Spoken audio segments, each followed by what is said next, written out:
देखिए, देश के बंटवारे के समय में भारत से प्रवाहित होकर के भारत में बहने वाली 6 नदियां, उन नदियों के जल का बंटवारा आजादी के लगभग 13 साल बाद हुआ है। और 13 साल बाद हुए उस बंटवारे में जहां जमीन का 80% हिस्सा भारत में था,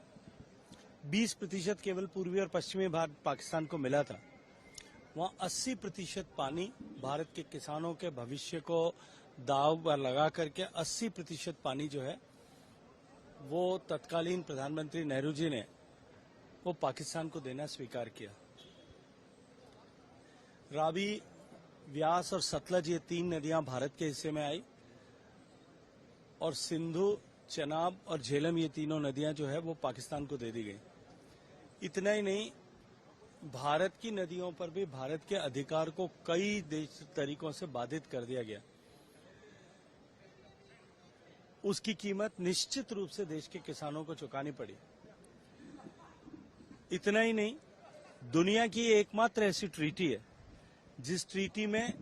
2 पक्षों के साथ में कोई तीसरा पक्ष मौजूद है। वर्ल्ड बैंक तीसरा पक्ष मौजूद था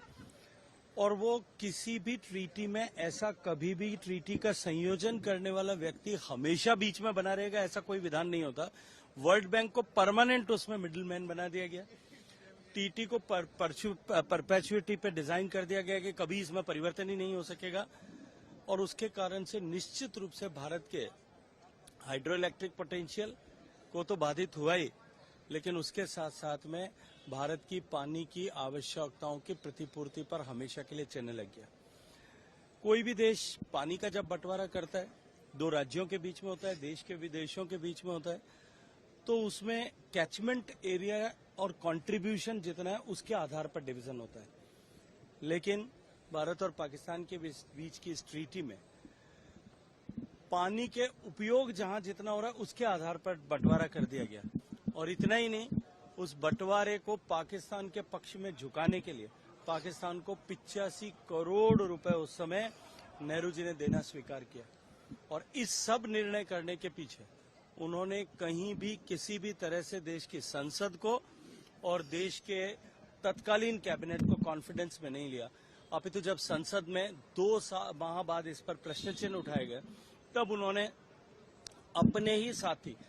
जो कांग्रेस पार्टी के ही वरिष्ठ नेता थे, अशोक मेहता साहब, उनके द्वारा जो टिप्पणियां की गई उसको लेकर के और उनके अन्य कांग्रेस के नेताओं ने जो टिप्पणियां की उसको लेकर के उनके ऊपर बहुत डेरोगेटरी रिमार्क्स किए। तो निश्चित रूप से देश को ये जानने की आवश्यकता है कि किस तरह से कांग्रेस पार्टी ने, कांग्रेस पार्टी के नेताओं ने जब कभी भी ऐसा अवसर आया तब हमेशा देश के जो है हितों के लिए, देश के लिए दूरगामी नुकसानदायक इस तरह के निर्णय व्यक्तिगत जो है वो अपने मान सम्मान की अपेक्षा में इस तरह के निर्णय किए थे।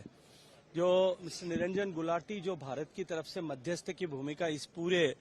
ट्रीटी को डिजाइन करने के लिए, ट्रीटी पर निर्णय करने के लिए निभा रहे थे,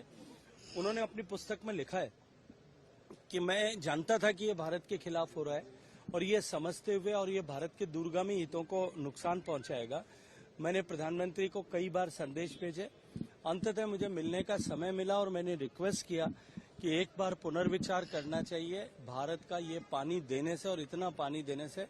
भारत को हमेशा हमेशा के लिए नुकसान होगा, कोलैटरल नुकसान होगा। तो उन्होंने लिखा है कि नेहरू जी ने कहा कि ये इससे ज्यादा पानी दे करके भी यदि ये समझौता हो जाता है तो मैं उसके लिए राजी हूं,